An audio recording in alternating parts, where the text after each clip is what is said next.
this legacy. You gon' see what's left of me.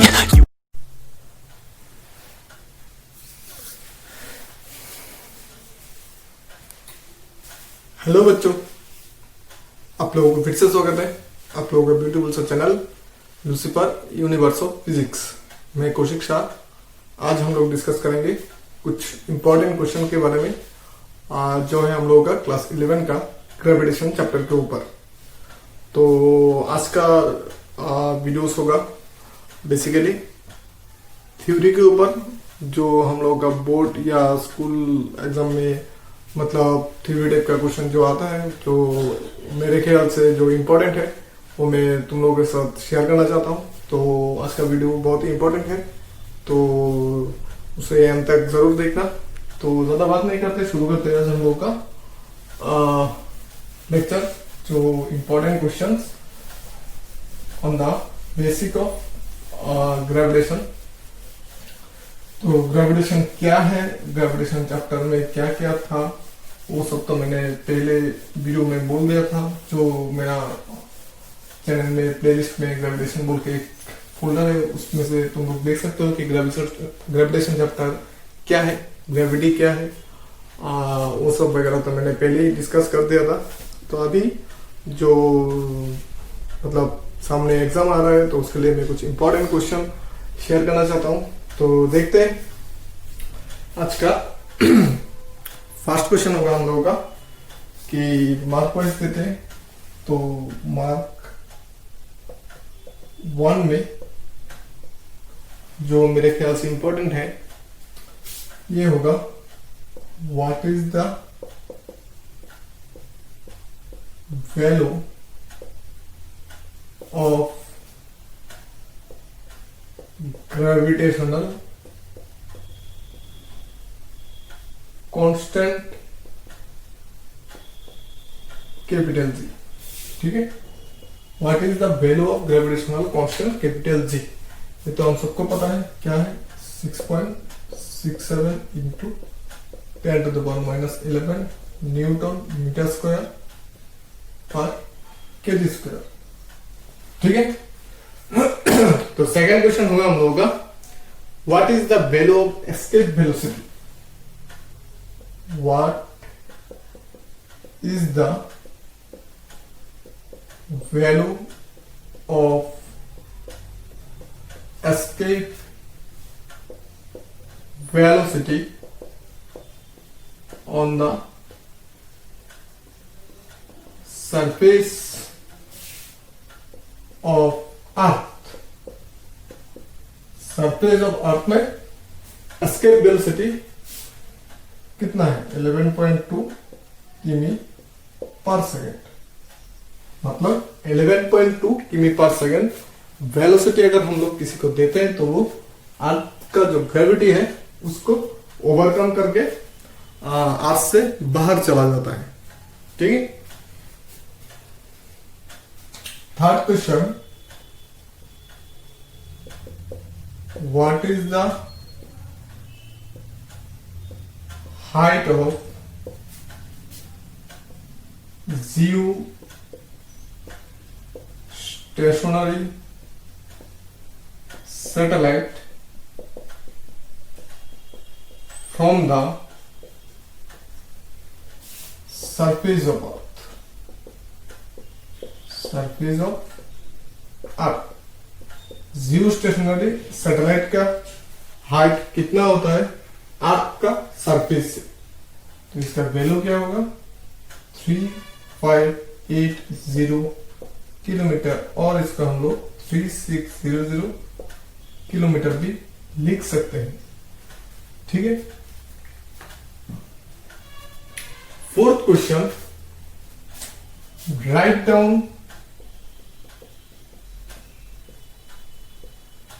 Relation between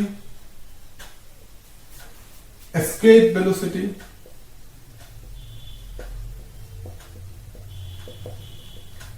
and orbital velocity of a satellite.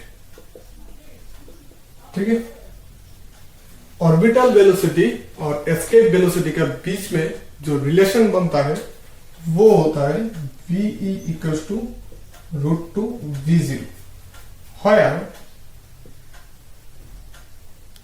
VE equals to escape velocity and VO equals to orbital velocity।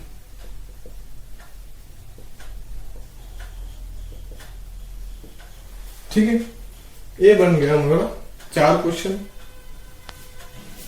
और एक दिखा देता हूं, जो हम लोगों का 5th question है वो होगा write down 2 use of satellite. Write down 2 use of satellite. 2 use क्या होगा हम लोगों का सैटेलाइट का? सैटेलाइट का 2 यूज हो सकता है। Satellite is use for internet and communication और वेदर रिपोर्ट वगैरह वगैरह एक्सेट्रा हो सकता है। ठीक है, ये हो गया हम लोगों का 5 क्वेश्चन, 5 क्वेश्चन ऑन 1 मंथ। तो अभी नेक्स्ट चलते हैं कुछ short answer type question, means 2 mark के लिए। तो ये मैं मिटा देता हूं।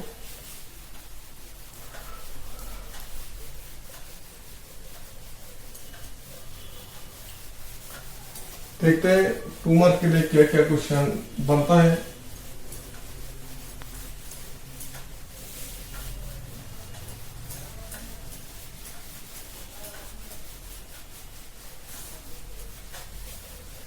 टू मार्क के लिए mark 2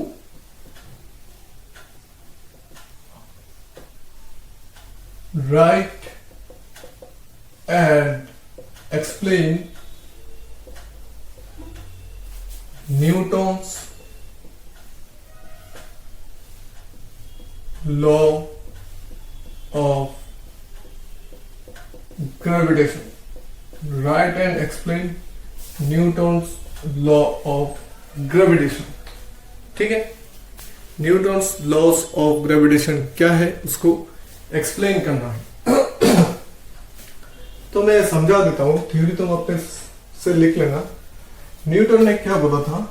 if 2 masses m1 and m2 are keep some distance, then the attraction force between 2 masses is proportional to their multiplication of both mass, and then attraction force between this is inversely proportional to the square of the distance between them।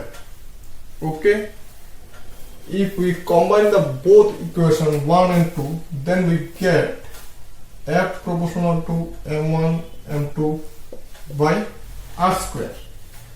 Then according to mathematical rules, if we remove the proportional sign, then we have to put a constant, and that constant here is z. So we can write F equals to z m1 m2 by r square। Here z is gravitational constant. You have to write that z is gravitational constant, and the value of z is 6.67 into 10 to the power minus 11 Newton meter square per kg square। That is the law of Newton's gravitation। Okay, then come to second question, Write down the laws of Kepler's related to gravitation. अभी देखते हैं Kepler ने क्या बोला था. Write down the laws of Kepler's related to gravitation. Write down the laws of Kepler's related to gravitation. ठीक है. तो केपलर ने क्या कहा था कि एवरी प्लैनेट इज, जो हम लोगों का सोलर सिस्टम में जितना भी प्लैनेट है वो सब क्या करते हैं, सन को एक ऑर्बिट में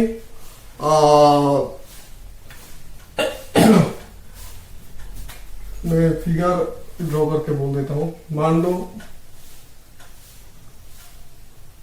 ये होता है हम लोगों का इलिप्स, ये होता है हम लोगों का सर्कल.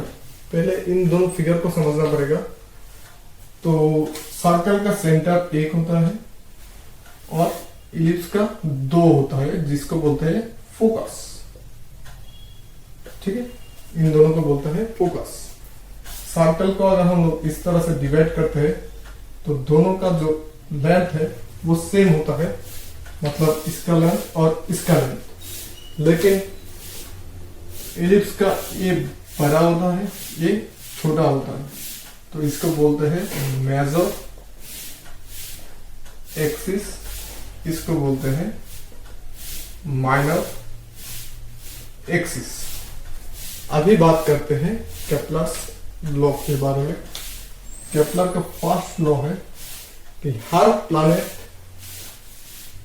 सन को इलिप्टिकल ऑर्बिट में रिवॉल्व करता है और जो सन है वो इलिप्स का कोई भी एक फोकस में बनता है, मतलब फोकस में होता है. फिर यह हो गया फर्स्ट लॉ. फिर आते हैं सेकंड लॉ. अगर हम लोग सन और प्लैनेट का पोजीशन को ज्वाइन करते हैं तो ये जो स्ट्रेट लाइन होता है वो सेम टाइम इंटरवल में सेम एरिया कवर करते हैं. मीन्स मान लो ये यहां से यहां पर आने के लिए टी टाइम लगता है, तो ये जो एरिया होगा, अगर प्लैनेट यहां से यहां तक आने में टी टाइम लगता है तो ये दोनों एरिया सेम होगा. ठीक है, ये दोनों एरिया सेम होगा अगर यहां से यहां तक जाने में टी टाइम उसे कोई भी प्लैनेट को लगता है. ठीक है. फिर जो थर्ड लॉ के बारे में आते हैं, that is T square proportional to r cube. Means the time period of satellite और प्लैनेट, कोई भी प्लैनेट या सैटेलाइट के बारे में अगर हम लोग बात करते हैं, उसका जो टाइम पीरियड है रिवॉल्व करने का वो प्रोपोर्शनल टू r क्यूब. मतलब r क्या होता है, सेमी मेजर एक्सिस. ये पूरा हो गया मेजर और इसका हाफ हो गया semi major. Semi major axis के जो क्यू है उसके साथ प्रोपोर्शनल है. ठीक है, ये हो गया केपलर्स का तीन लॉ जो हम लोगों को लिखना है. ठीक है. फिर देखते हैं थर्ड क्वेश्चन, जो छोटा सा न्यूमेरिकल है. देख लेते हैं क्या है. ऐसा न्यूमेरिकल बोर्ड प्लस एंट्रेंस दोनों के लिए बहुत इंपॉर्टेंट है. एंट्रेंस के बुक में भी बहुत ऐसे टाइप का बहुत सारा न्यूमेरिकल होता है. If the radius of the earth is r, if the radius of the earth is r, then the height h, then the height h at which the value z, at which the value z means acceleration due to gravity becomes 1/4 is। ठीक है, मतलब question में पूछा है कौन सा height में तो एच का वैल्यू क्या है, जहां पर जी जो होता है जी/4 हो जाता है, उसका 1/4 हो जाता है।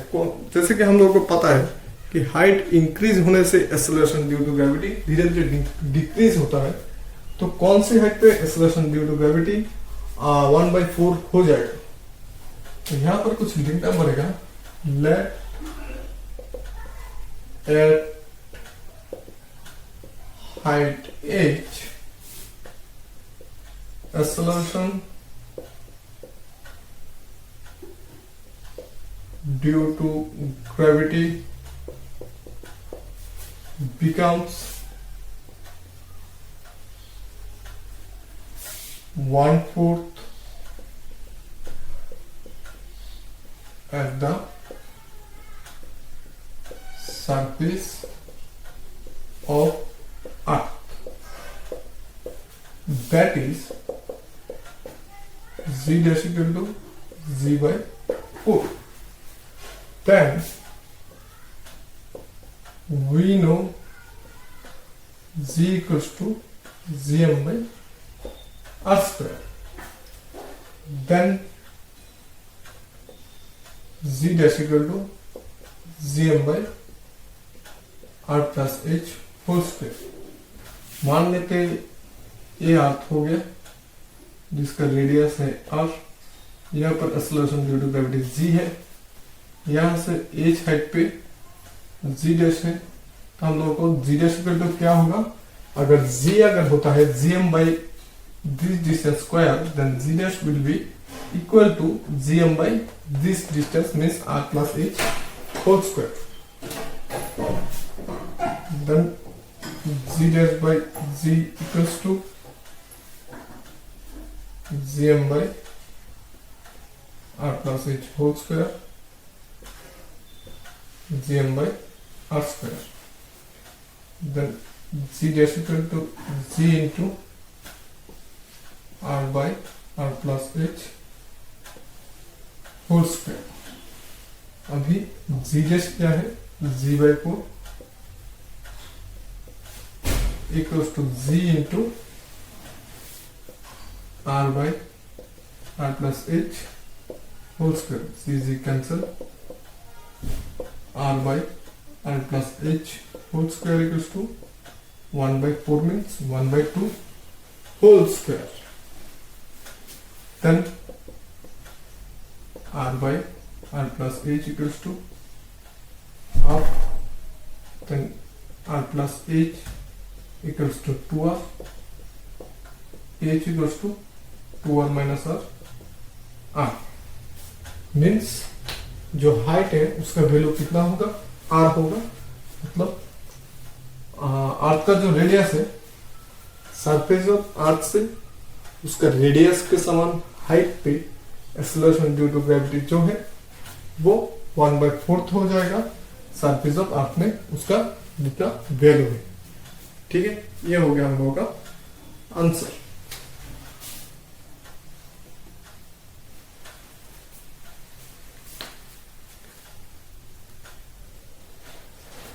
ठीक है,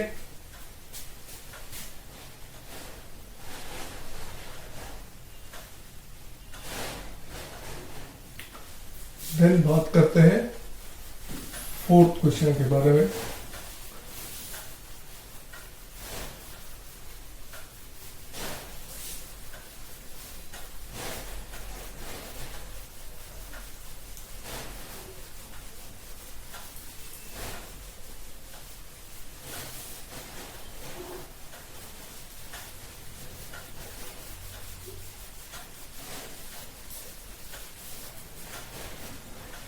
Find the ratio of acceleration due to gravity z.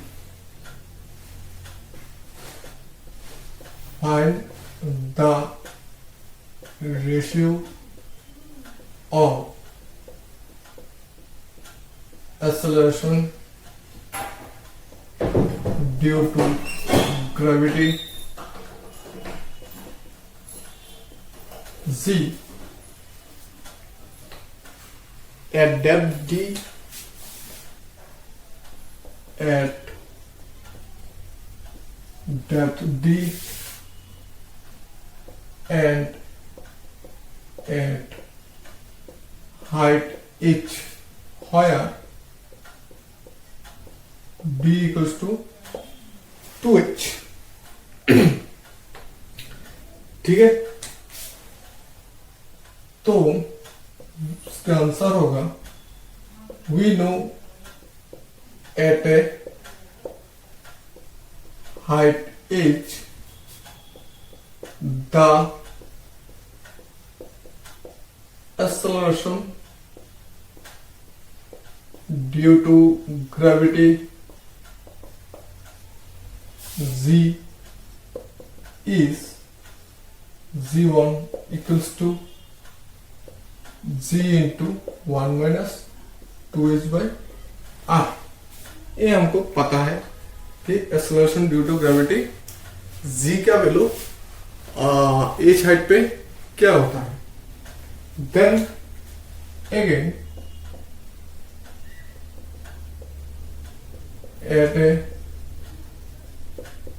depth d the acceleration due to gravity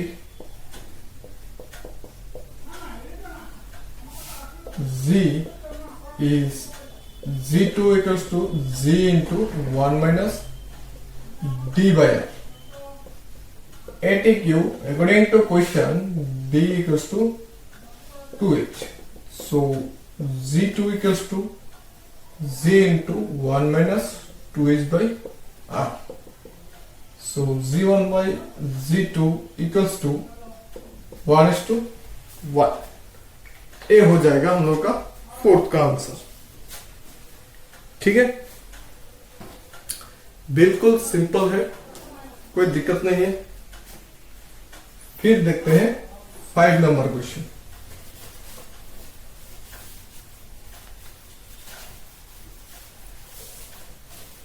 five number जो क्वेश्चन है ये भी एक्सेलरेशन ड्यू टू ग्रेविटी के ऊपर ही है.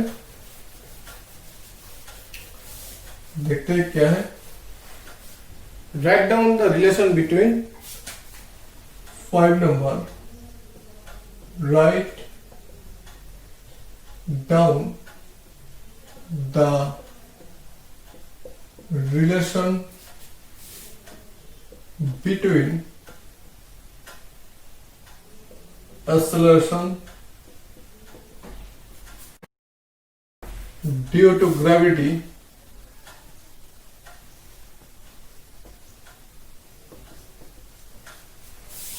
और ग्रेविटेशनल, चलो कोई बात नहीं, बिटवीन इसको कैंसिल कर देते हैं. Write down the relation between gravitational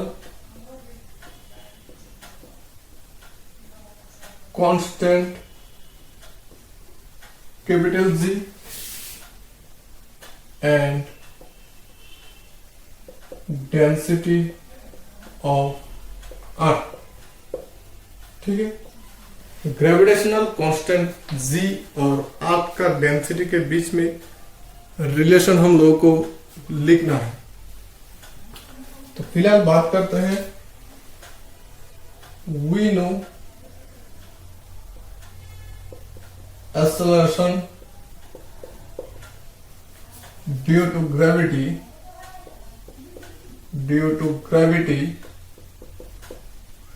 at surface of earth. We know acceleration due to gravity at surface of earth g equals to gm by r square. ठीक है, then we know mass m equals to volume v into density rho. If R is the radius of arc, and we assume that arc is a uniform sphere and its density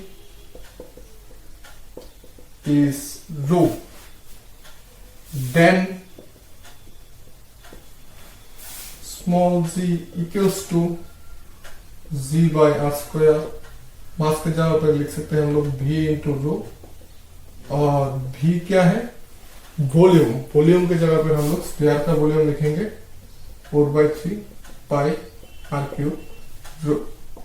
इसको अगर हम लोग simplify करते हैं तो आएगा 4/3 pi R rho G. Small G equals to 4/3 pi R rho G. यहां पर एक लिख देते हैं जी इक्वल्स टू ग्रेविटेशनल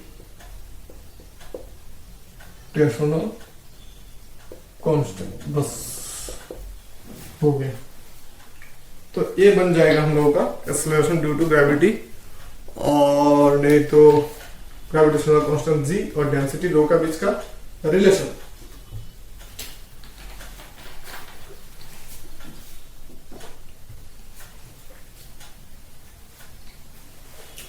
अभी देखते हैं कुछ बिग आंसर टाइप क्वेश्चन, मतलब मार्क 3.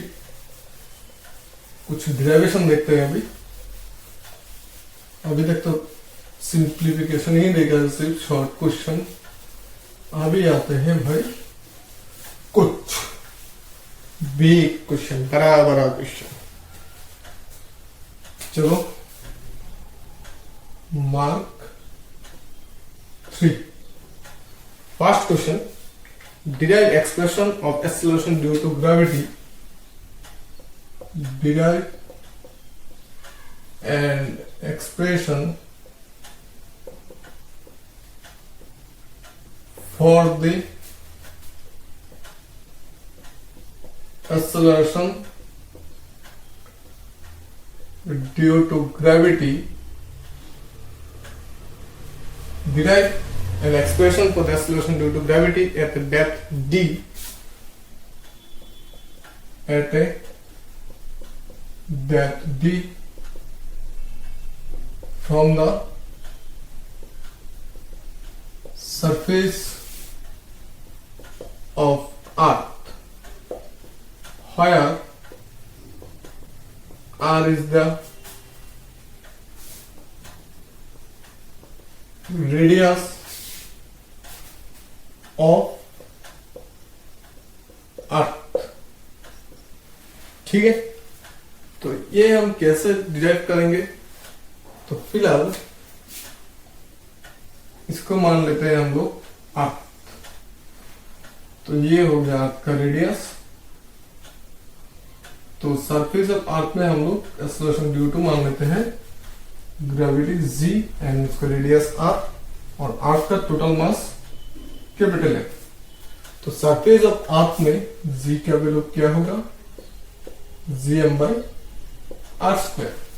ठीक है, जो थ्योरी है वगैरह आप लोग लिख लेना, जैसे एक्सप्रेशन से समझा देता हूं. g equal to gm by R square. तो अभी मान लेते हैं अर्थ का डेंसिटी है रो.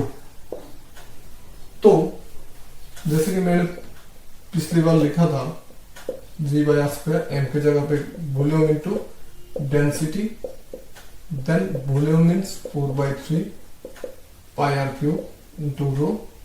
ये आ जाएगा 4/3 पाई आर रो जी. अभी आर्क को होल करके हम लोग ट्यूबवेल का पाइप बिठा के उसका डी डेप्थ में चला जाता है.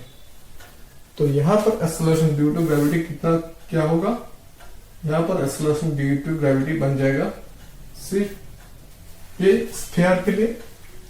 तो यहां पर मान लेते हैं एक्सेलरेशन ड्यू टू ग्रेविटी है जी डैश। ठीक है, तो यहां पर जो एक्सेलरेशन होगा वो सिर्फ अंदर का स्फीयर के लिए होगा, बाहर में जो स्फीयर है इस पोर्शन के लिए कोई भी अट्रैक्शन या कोई भी एक्सेलरेशन यहां पर बैठे कोई ऑब्जेक्ट को महसूस नहीं होगा। ठीक है, क्योंकि this part is outside the object. ठीक है, तो यहां पर जो ऑब्जेक्ट होगा ये पोर्शन ऑब्जेक्ट का बाहर होगा और ऑब्जेक्ट का अंदर होगा सिर्फ ये पोर्शन। तो इसके लिए एक्सेलरेशन ड्यू टू ग्रेविटी क्या होगा? Similarly G dash equal to 4/3 pi. R तो था उसका पहले का स्फीयर का रेडियस, अभी छोटा वाला स्फीयर का रेडियस कितना होगा? R minus D. तो यहां पर लिखेंगे R minus D rho G. ठीक है, तो अभी जी डैश बाई जी करने से क्या आएगा हम लोगों का? 4/3 pi R minus D rho G by 4/3 pi R rho G. 4/3 by 4/3 by rho G cancel. यहां पर बोलना पड़ेगा कि रो होगा अर्थ का एवरेज डेंसिटी, देन ये आ जाएगा R minus D by R. यहां से अगर हम लोग ऊपर से आर कॉमन ले लेते हैं तो 1 माइनस डी बाई आर, नीचे तो एक आर होगा, आर कैंसिल हो जाएगा। ठीक है, यहां से अगर आर हम लोग कॉमन ले लेते हैं, यहां पर तो आर है, आर की जगह पर 1 आ जाएगा, डी के साथ तो कोई आर नहीं है, तो आर कैसे कॉमन जाएगा? तो इसको डिवाइड करना पड़ेगा आर से, D by R. Then we can write G dash equal to G into 1 minus D by R. ये हो गया acceleration due to gravity. G dash at a depth d from the surface of earth। ठीक है, then बात करते हैं दूसरा question पे, जो है हम लोग का स्केल वेलोसिटी के ऊपर।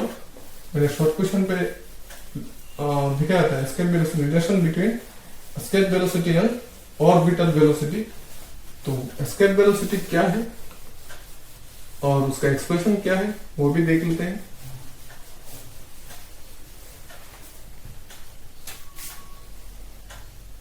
Question 2, what do you mean by escape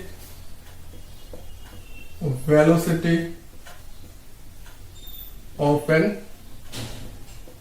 object? Derive the expression for the escape velocity of an object। escape velocity क्या है उसका एक्सप्रेशन हम लोग को डिराइव करना है। तो फिलहाल escape velocity क्या है? escape velocity is the velocity. escape velocity वो वेलोसिटी है जिससे अगर हम लोग कोई भी ऑब्जेक्ट को प्रोजेक्ट करते हैं, मतलब ढील छोड़ते हैं, तो वो कभी भी वापस अर्थ पे नहीं आएगा, वो अर्थ के बाहर चला जाएगा, मतलब एस्केप होके बाहर चला जाएगा। उसी को बोलते हैं एस्केप वेलोसिटी। मतलब जिस वेलोसिटी से हम लोग कोई भी ऑब्जेक्ट को अगर प्रोजेक्ट करते हैं वो अर्थ का ग्रेविटेशनल फोर्स को ओवरकम करके चला जाता है स्पेस पे, उस वेलोसिटी को बोलते हैं एस्केप वेलोसिटी। तो इसका एक्सप्रेशन हम लोग कैसे निकालेंगे? तो मान लेते हैं ये हो गया हम लोगों का अर्थ, ये हो गया अर्थ का रेडियस आर। तो सरफेस ऑफ अर्थ से हम लोगों को ऐसे उसको छोड़ना है कि वो पूरा इंफिनिटी पर चला जाए, वापस ना आए। ठीक है, कहां से छोड़ना है? अर्थ से छोड़ना है, रेडियस आर से छोड़ना है, इंफिनिटी तक उसको लेके जाना है हम लोगों को। ठीक है, तो यहां पर कोई भी एक मास पकड़ लेते हैं, एम है, अर्थ का मास होता है कैपिटल एम। तो इन दोनों का बीच में जो फोर्स होगा वो क्या होगा? GMM by R square. तो एस्केप वेलोसिटी मतलब पहला समझना होगा कि उसका वेलोसिटी कितना होगा, ठीक है। तो उसका वेलोसिटी इतना होगा कि उसको इंफिनिटी तक ले जाए। तो इंफिनिटी तक ले जाने के लिए हम लोगों को कितना वर्क डन करना चाहिए उसको निकालना पड़ेगा। तो वही वर्क डन का इक्विवेलेंट एनर्जी अगर हम लोग उस ऑब्जेक्ट पे देते हैं तो जाके वो एस्केप कर पाएगा। बात की गहराई को समझो, अगर हम लोग इस ऑब्जेक्ट को एस्केप करना है तो हम लोगों को डेफिनेटली वर्क डन तो करना ही पड़ेगा। जितना वर्क डन इसको यहां से यहां तक लेके जाने के लिए करना पड़ेगा, वही वर्क डन अगर हम लोग एनर्जी में उस ऑब्जेक्ट पे डालते हैं तब जाके ये इंफिनिटी तक जा पाएगा। उसका एनर्जी क्या होगा? सिर्फ काइनेटिक एनर्जी होगा, क्योंकि काइनेटिक एनर्जी देके ही हम लोग इसको निकाल सकते हैं। पोटेंशियल एनर्जी मतलब क्या होता है?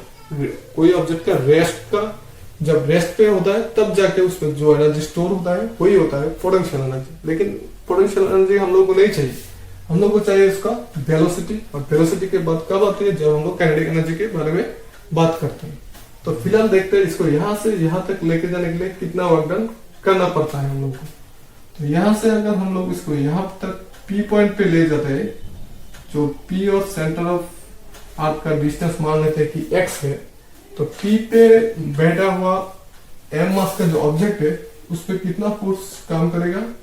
जी M M by X square, gravitational force.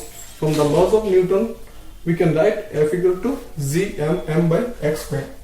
Then if we take small displacement dx, then small work done dw equals to F dot dx, क्योंकि work done equals to W equals to F dot s, force into displacement. Then total work done क्या होगा? W equals to integral F dot dx. Integral कहां से कहां होगा? Integral मतलब है सम। हम लोग को सम कहां से कहां तक करना है? ds का सम करना है हम लोग को r से लेके इंफिनिटी तक। तो लिमिट हो जाएगा r to infinity. Then f का वैल्यू हम लोग डाल देते हैं G M M by X square dx। G M M constant उसको सामने लेके आ जाते हैं, तो r to infinity 1 by x square dx. Then gmm r to infinity x to the power minus 2 dx. gmm तो minus 2 x to the power n का integral dx equals to x to the power n plus 1 by n plus 1. तो x to the power minus 2 plus 1 by minus 2 plus 1 r to infinity. अभी limit डाल देते हैं equals to G M M X to the power minus 1 by minus 1 r to infinity. G M M minus को सामने लेके आप जाते हैं, minus G M M X to the power minus 1 means 1 by X r to infinity. अभी limit डालने से 1 by infinity minus 1 by R, तो minus G M M 1 by infinity में 0 माइनस 1 बाई आर, तो G M M minus minus से plus R. तो ये वागडन हम लोग को करना पड़ेगा इसको रेडियस से इंफिनिटी तक भेजने के लिए। तो अगर हम लोग मान लेते हैं कि इसका एस्केप वेलोसिटी जो है वो है वी ई सफिक्स ई, तो इसका काइनेटिक एनर्जी क्या होगा? काइनेटिक एनर्जी होगा half M V E square. ये काइनेटिक एनर्जी इस वर्क डन का समान होने से ये एस्केप कर पाएगा, मतलब G M M by R, M M cancel, तो V E square equals to 2 gm by r. ve equals to root over 2 gm by r. Again we know that g equals to gm by r square. So gm equals to G R square, 2 GR² by R, R cancel, root over 2 G. ये हो गया escape velocity का relation. ठीक है,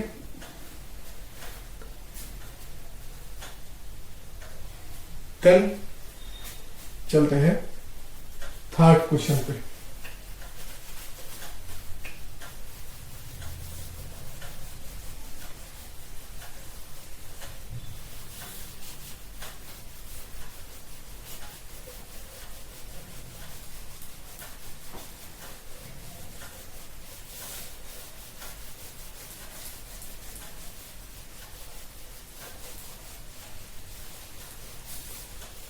तो third question होगा, prove the third law of Kepler's related to gravitation. Prove the third law of Kepler related to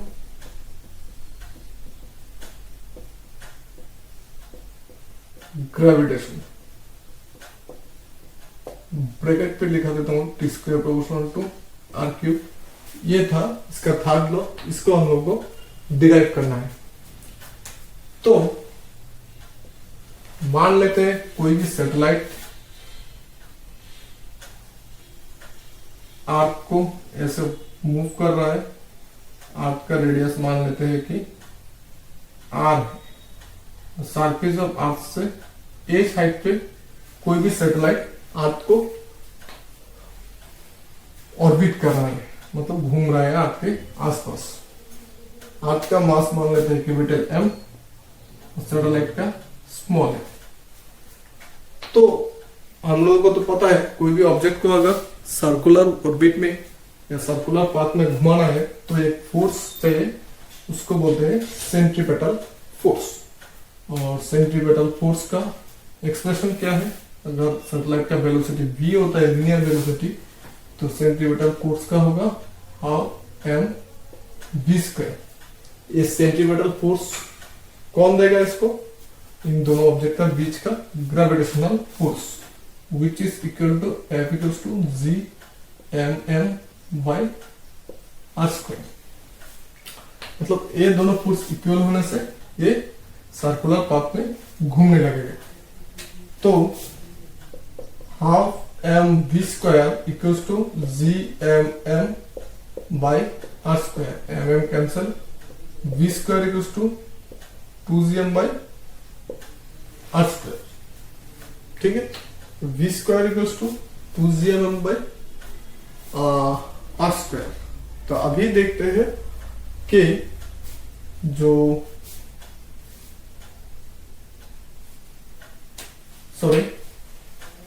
centripetal force तो half M V square नहीं है, M V square by R है। मैंने kinetic energy का formula लिख लिया था, extremely sorry. तो यहाँ पर होगा M V square by R, तो M M cancel, V square equals to G M by R. ठीक है, तो वी इक्वल्स टू क्या होगा? वी इक्वल्स टू होगा root over G M by R. तो इसका टाइम पीरियड निकलता है, मतलब कितना टाइम लगेगा इसको ऑर्बिट करने के लिए, मतलब एक बार घूमने के लिए। तो हम लोग को पता है S equals to V T, मतलब distance equals to velocity into time. तो टाइम क्या होगा? टाइम होगा डिस्टेंस बाय वेलोसिटी। तो डिस्टेंस क्या है? टोटल का डिस्टेंस क्या होगा? तो यहां पर एक हम लोगों को यहाँ पर जो r है r प्लस एच होगा, ये भी r प्लस एच स्क्वायर होगा, ये भी r प्लस एच स्क्वायर होगा, r प्लस एच होगा, r प्लस एच होगा। अभी ठीक है, क्योंकि यहां से यहां तक का डिस्टेंस r नहीं है, r प्लस एच है। ठीक है, तो हम लोगों का जो होगा डिस्टेंस जो होगा r प्लस एच होगा। तो s हो जाएगा 2 pi r means r plus H. Total distance क्या है इसका?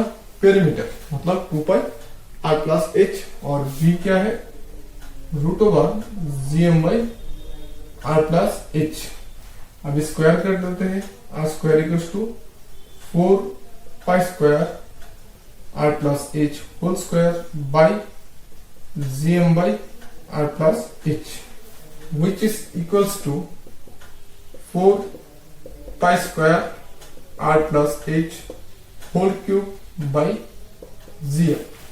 यहाँ पर देखो टी स्क्वायर ए कांस्टेंट है, ए भी कांस्टेंट है, 4 पाई स्क्वायर तो एक कांस्टेंट वैल्यू है, जी तो ग्रेविटेशनल कांस्टेंट है और एम होता है आपका मास, वो भी कांस्टेंट है। तो T square proportional to R plus H whole cube means अगर कोई सैटेलाइट आपका खूब पास में होता है तो क्या होगा, h टेंड्स टू 0, मतलब h का वैल्यू 0 के आसपास होगा, तब जाके हम लोग क्या लिख सकते हैं, T square proportional to R cube. मतलब कोई भी सैटेलाइट जो आपके एकदम करीब उसको राउंड कर रहे हैं, मतलब उसको ऑर्बिट कर रहे हैं, तो हम लोग h को 0 लेके T square proportional to R cube बोल सकते हैं। ठीक है, तो ये हो जाएगा हम लोग का जो है थर्ड क्वेश्चन। अभी देखते हैं फोर्थ क्वेश्चन। फोर्थ वाला बिल्कुल इजी है।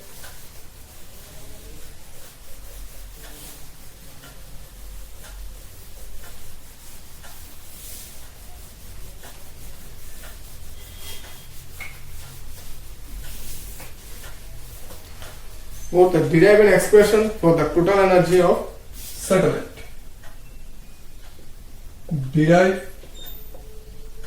an expression for the total energy of satellite which is at a height h।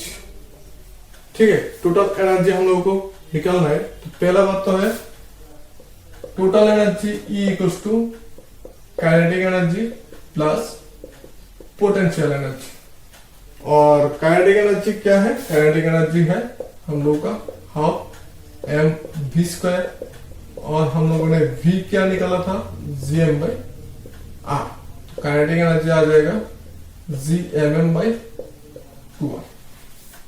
ठीक है, ये हो गया काइनेटिक एनर्जी। अभी बात करते हैं पोटेंशियल एनर्जी।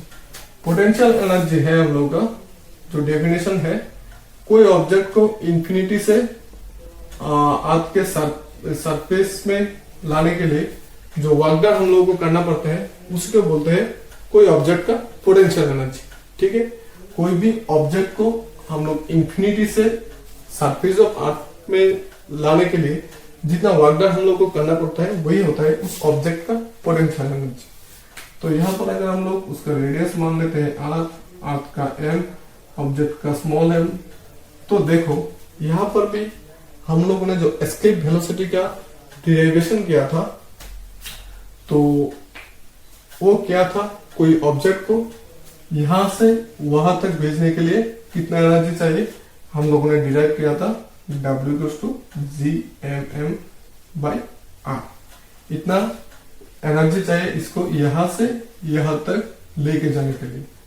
सिमिलरली यहां से यहां पर लाना है हम लोगों को, तब क्या होगा, सिर्फ एक माइनस होगा क्योंकि डायरेक्शन ऑपोजिट हो रहा है, और बाकी सब वैल्यूज तो सेम होगा क्योंकि यहां से यहां तक जा रहा है वापस आ रहा है, तो यहाँ पर एक माइनस होगा। उसका डेरिवेशन भी सेम है, मैंने पहले वीडियो में अपलोड कर दिया था कि कैसे हम लोग पोटेंशियल एनर्जी निकाल सकते हैं। उसका डेरिवेशन एग्जैक्टली एस्केप वेलोसिटी जैसे है, सिर्फ लिमिट पे क्या आएगा, एस्केप वेलोसिटी पे था r2 इंफिनिटी, यहाँ पर होगा इंफिनिटी टू r, तब सिंप्लीफाई करने से एक माइनस आ जाएगा। तो पोटेंशियल एनर्जी का फॉर्मूला होगा हम लोग का माइनस gmm बाई r, तो plus minus minus gmm by r minus gmm by r, gmm by r common ले लेने से हाफ माइनस 1 मतलब माइनस GMM/R।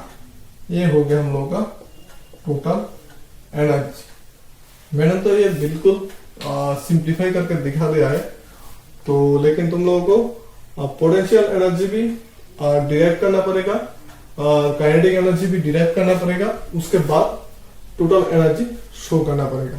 ठीक है, पोटेंशियल एनर्जी जैसे कि मैंने एस्केप वेलोसिटी डिराइव किया था, उसी तरह से पोटेंशियल एनर्जी डिराइव कर लो।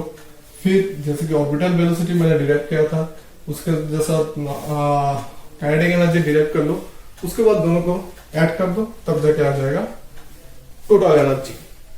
ठीक है, अभी बात करते हैं लास्ट क्वेश्चन, क्वेश्चन नंबर 5, जो बिल्कुल थ्योरी के ऊपर बना है।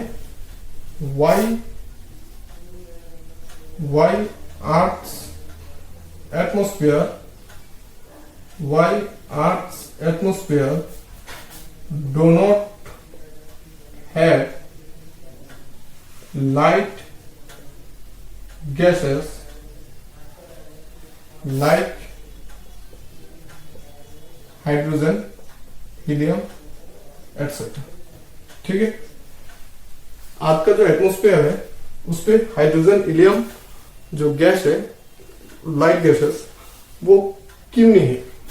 क्योंकि हाइड्रोजन, हीलियम एटसेट्रा कोई भी लाइट गैसेस का जो हम लोग को पता है कि गैस का जो एटम्स एंड मॉलिक्यूल्स होता है वो हमेशा मूवमेंट पे रहता है, मतलब वो हमेशा कभी भी रेस्ट पे नहीं होता, वो हमेशा मूवमेंट पे ही चलता है। तो hydrogen, helium etcetera light gas का जो एटम्स एंड मॉलिक्यूल्स का जो वेलोसिटी है वो हम लोगों का जो एस्केप वेलोसिटी है उससे ज्यादा है।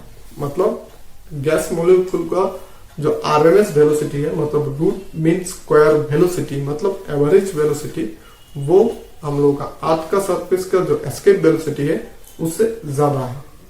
उसके लिए क्या होता है, एस्केप वेलोसिटी ज्यादा होने से जो हाइड्रोजन, हीलियम होता है, उन लोगों का atoms and molecules surface of earth में रहता ही नहीं है, वो लोग एस्केप करके चला जाते हैं। मतलब अगर हम लोग कोई भी एक्सपेरिमेंट या कोई भी तरीके से हाइड्रोजन, हीलियम जनरेट करते, क्रिएट करते, फिर भी ये सरफेस ऑफ अर्थ पे रहता ही नहीं है, ये स्पेस पे चला जाता है। उसी के लिए हाइड्रोजन, हीलियम जो गैस है वो हम लोगों को एटमॉस्फेयर में रहता नहीं है। ठीक है, तो ये हो गया 5 क्वेश्चन ग्रेविटेशन के ऊपर, जो मेरे ख्याल से बहुत ही इंपॉर्टेंट है। एक्चुअली ये जो जितना क्वेश्चन मैंने दिया है वो ओवरऑल पूरा चैप्टर को ही कवर करते हैं। तो और कुछ मतलब थोड़ा बहुत तो रह गया है, जैसे कि हम लोगों का सैटेलाइट वगैरह, पोल सैटेलाइट, कुछ टॉपिक रह गए हैं, वो चाहो तो देख सकते हो बुक से, और अगर कम पढ़ना है तो ये सब पढ़ने से हो जाएगा। तो ठीक है, आज के लिए इतना ही काफी है, फिर मिलेंगे नेक्स्ट वीडियो में, तब तक के लिए टाटा।